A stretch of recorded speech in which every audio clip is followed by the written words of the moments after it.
recording begins. We will start on from the second paragraph from the top. If you don't have the book with you, I know a couple of you don't seem to have the book, just follow on.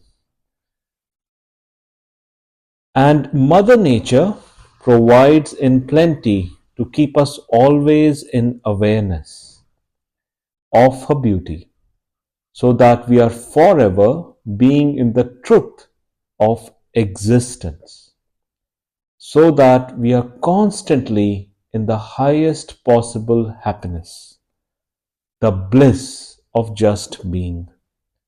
So the highlighted parts are awareness, existence, and bliss. These three concepts of existence, awareness, and bliss is called the Sat Chit Ananda principle of Vedanta or non-duality.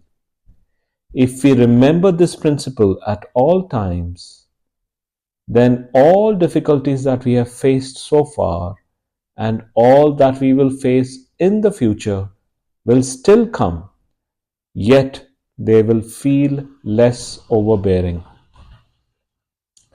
So where does this existence, awareness, and bliss reside in us?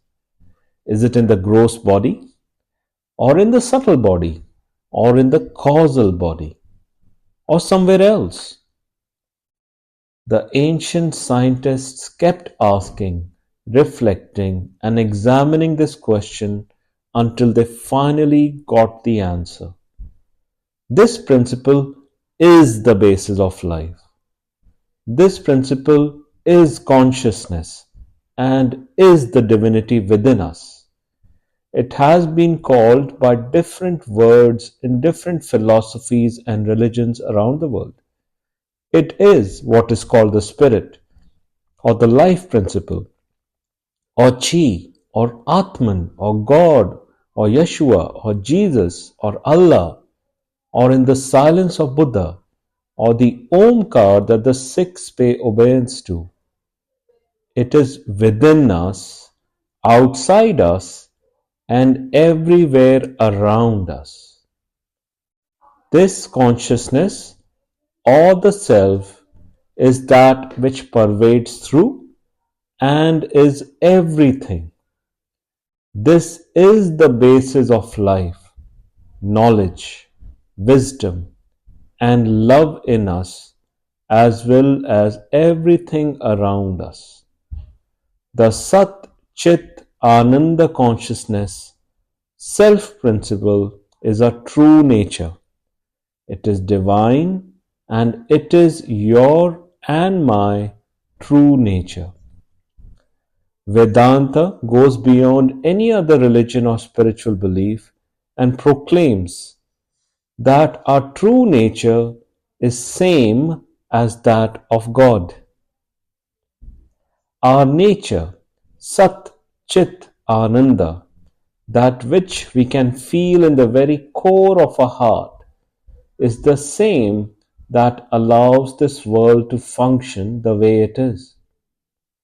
Within the kernel of every seed that makes a tree grow and blossom into flowers and fruit lies the same God principle, consciousness, Sat Chit Ananda, that allowed us to be born, nurtured us, and finally will allow us to die.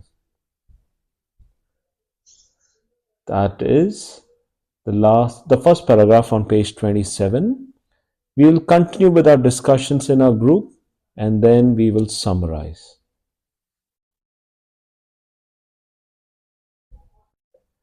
We summarized that the Sat Chit Ananda principle is there, but in our stupidity, in our ignorance, in our foolishness, we continue to identify with momentary joys as well as momentary losses, sorrow, which keep coming and going because we are living in this world. We identify with this world, and that is the source of our misery. The Sat Chit Ananda principle actually does not change at all. And it is only because of ignorance, which is just the veiling power of the divinity itself, that it keeps us away from enjoying our true nature. That bliss of complete peace and quietude is the true bliss. The best sex in the world, the best food in the world doesn't come even 1 millionth of that power of that bliss, which once when we experience it, we cannot go back. We know that is the truth. We become the truth when we let go of our identification with our body, mind, intellect, memory, and ego. These layers have been given to us to experience and enjoy life. But the wisdom that we are sharing here is the truth, is what will liberate us from this constant misery. The one person who recognizes that if I'm hearing a good news, then the sad news is just waiting for me because there is no good news, is now getting onto that path, is now recognizing that everything is transitory. Finally, then with his eyes open, he opens up his internal eyes of awareness, retracts from this world, focuses on his breath, and then dives deep into his own heart where the spirit lives quietly. It does not speak. It does not talk at all. It is just the experiencer of this changing world. And you are that unchanging principle. The rest is a game. Nothing else. A game. You are part of the game, but you're not the game. You are the witness of the changing game. That's it. Remember this knowledge and let this knowledge grow deep into your heart, your mind, and your intellect, and it will purify you.